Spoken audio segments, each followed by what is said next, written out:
Mungkin kita berpikir kalau untuk capai berat badan atau tujuan kesehatan yang kita mau adalah dengan perencanaan, fokus, konsistensi, kesabaran, dan motivasi. Akhirnya kita melakukan diet ketat atau jenis diet lainnya untuk mencapainya. Cara ini bisa mungkin terasa membosankan dan seperti bekerja, membutuhkan banyak energi mental untuk memutuskan apa yang akan dimakan, berapa banyak kalori dalam makanan tersebut, dan mengingat apa yang harus dimakan setiap hari. Niatnya ingin benar-benar mencapai berat badan atau tujuan itu, tapi sulit sekali nih untuk menjalankan pola makan dan menghindari makanan yang kita sukai. Sayangnya dengan cara menghitung kalori, olahraga berlebihan, dan menimbang berat badan setiap hari bisa menyebabkan pemikiran dan kebiasaan makan yang tidak sehat. Jadi bagaimana agar kita bisa terus mendapatkan motivasi sampai tujuan kita tercapai?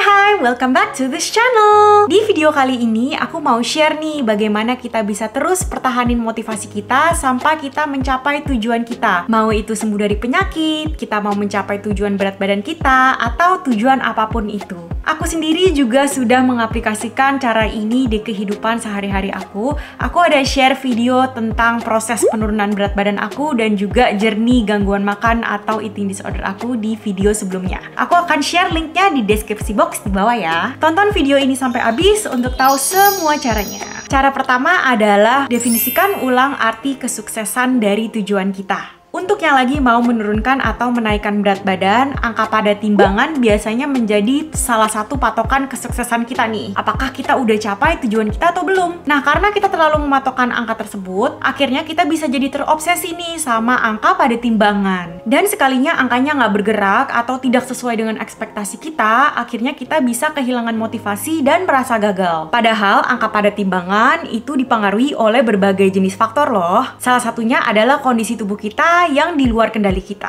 Nah, selain pada angka, kita bisa lebih fokus dengan perilaku kita, dengan kesehatan kita yang berhubungan dengan tujuan kita.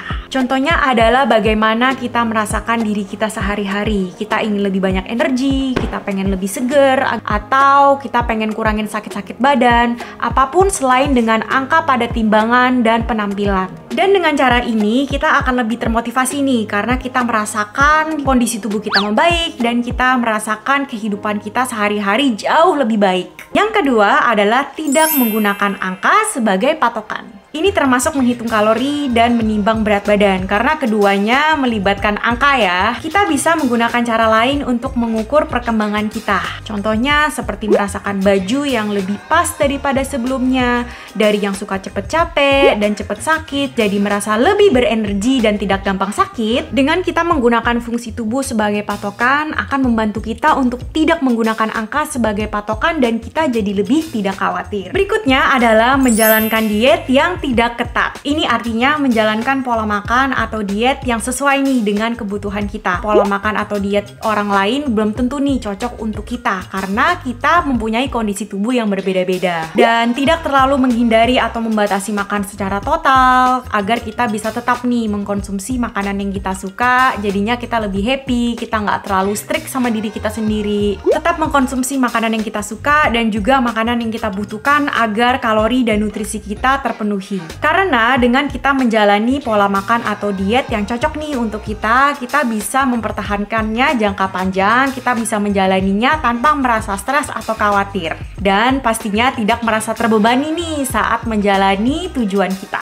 Berikutnya adalah mempunyai hubungan baik dengan makanan dan diri sendiri. Kalau kita sering menjalani jenis diet dan ganti-ganti nih jenis dietnya, ini akan menyebabkan kita untuk yo-yo dieting. Mengenali diri kita dan tubuh kita adalah salah satu cara untuk kita mempunyai hubungan baik dengan makanan dan diri sendiri. Nah, jadi apa sih yang kita harus ketahui nih dari diri kita sendiri? Pertama adalah gaya hidup. Apakah kita ada budget makanan? Apakah kita sering makan di luar atau masak di rumah? Terus ada kepribadian kita. Apakah kita tipe orang yang suka diatur nih pola makannya? Apa kita tipe yang bisa komit atau tidak? Berikutnya ada kesehatan fisik. Apakah kita sering berolahraga? Apakah sehari-harinya kita aktif kerjanya? Apakah kita sering capek? Terus ada perasaan, keinginan, dan kebutuhan. Jadi makanan apa sih yang kita sukai dan tidak kita sukain? Bagaimana kebutuhan nutrisi kita? Apa yang kita perlukan? Kalori berapa dan nutrisi apa nih yang kita butuhkan untuk tubuh kita? Lalu ada pengalaman dengan jenis diet diet yang kita sudah jalani nih sebelumnya. Contohnya, kita sudah menjalankan jenis diet A, apakah cocok atau enggak, apakah kita bisa pertahanannya atau enggak. Jadi dengan kita mengenal diri kita sendiri, kita jadi tahu nih diet atau pola makan apa yang cocok dan tidak cocok untuk tubuh kita.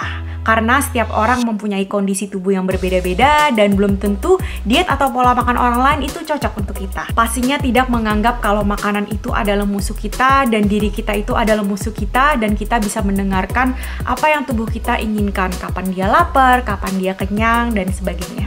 Oke guys, jadi ini adalah sharing bagaimana kita bisa mempertahankan motivasi kita untuk mencapai tujuan kita, maupun itu turunin berat badan, naikin berat badan, atau pengen lebih sehat saja. Yuk kita sharing pengalaman kita dengan komen di bawah. Jangan lupa subscribe channel ini agar keluarganya lebih besar dan kita bisa sharing-sharing terus. Sampai jumpa di video selanjutnya. Bye-bye!